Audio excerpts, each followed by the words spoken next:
Je suis heureuse de partager avec vous ce moment important d'agir avec Franck Riester. Je dois vous dire que je partage les piliers d'action qui sont les vôtres. L'engagement humaniste, le côté très engagé sur le plan européen, mais aussi sur le plan social. L'humanisme, bien sûr, c'est la référence à nos pères fondateurs de l'Europe. Moi, je suis du pays de Jean Monnet, à Cognac. Et donc, comment peut-on oublier ce qu'ont fait les pères fondateurs pour la paix, pour dépasser les haines et permettre l'épanouissement des peuples européens. Je pense aussi à la référence à Simone Veil, qui a tellement marqué notre histoire nationale et notre histoire européenne, alors qu'elle a été certainement parmi ceux qui ont le plus souffert de la guerre et de ce manque d'entente entre les peuples. Oui, l'Europe est un élément extrêmement important, constructif de la paix entre les peuples. De la paix, mais aussi de la démocratie et de la liberté. Nous avons ici au Parlement européen des collègues qui ont été emprisonnés pour leurs idées politiques. Et donc c'est extrêmement important que dans l'humanisme, nous ayons aussi ces références de paix, de liberté et de démocratie. Le deuxième point, c'est l'engagement pro-européen. Aujourd'hui, cet héritage, nous devons le faire fructifier, le faire évoluer, l'adapter. Ce n'est pas quelque chose de figé. Nous ne l'héritons pas en archives.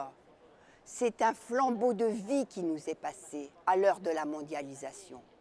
Et c'est là que nous devons plus que jamais être forts dans notre organisation collective pour réagir mieux ensemble aux problèmes qui se posent à nous. Que ce soit des problèmes internationaux ou des problèmes qui se posent à nous à l'intérieur de l'Europe, comme je pense à la défense, la sécurité, la lutte contre le terrorisme, l'émigration, etc. Les réponses sont en notre force européenne. Agir doit aussi porter cette action interne à l'Europe.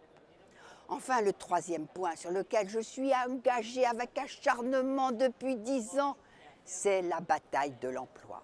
Aujourd'hui, la bataille de l'emploi, elle n'est pas réglée au niveau national.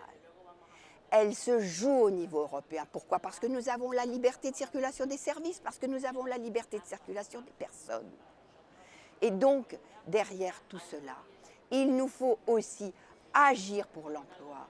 Les lignes directrices de l'emploi, la santé au travail, mais aussi l'initiative pour l'emploi des jeunes, la lutte contre la pauvreté, contre la mondialisation, le Fonds social européen et par-dessus tout, la directive sur les travailleurs détachés que j'ai portée à bout de bras, avec un engagement total, avec un acharnement de chaque jour, peut-être même de chaque nuit.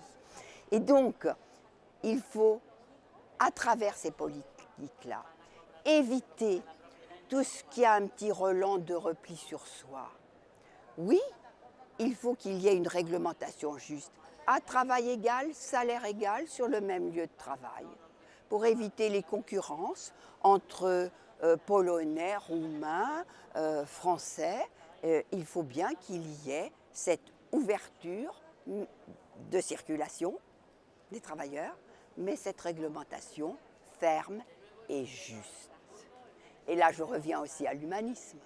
La justice que nous mettons dans notre action politique, agir doit aussi la porter. C'est cette droiture politique, cette référence qui doit être dans agir notre boussole. L'Europe sociale, c'est le premier centre d'intérêt de tous les citoyens européens. L'emploi, c'est le premier sujet des Français. C'est parfois même la première angoisse. C'est tous ensemble que nous devons agir pour l'emploi au niveau européen. Alors vous voyez, nous avons beaucoup de choses à faire ensemble, dans un esprit humaniste, dans un esprit européen, dans un esprit social. À 250 jours des élections européennes, le compte à rebours est lancé.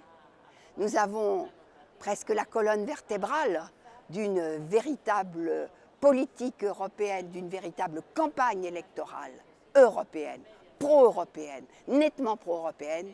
Alors agir pour l'Europe, ensemble, c'est vraiment notre moteur, c'est l'avenir des citoyens européens et c'est ce qu'il nous faudra porter, c'est les citoyens qu'il va falloir convaincre pour ne pas se laisser se développer ces petits relents pernicieux de repli national. Alors, tous ensemble, on retrousse nos manches pour l'Europe.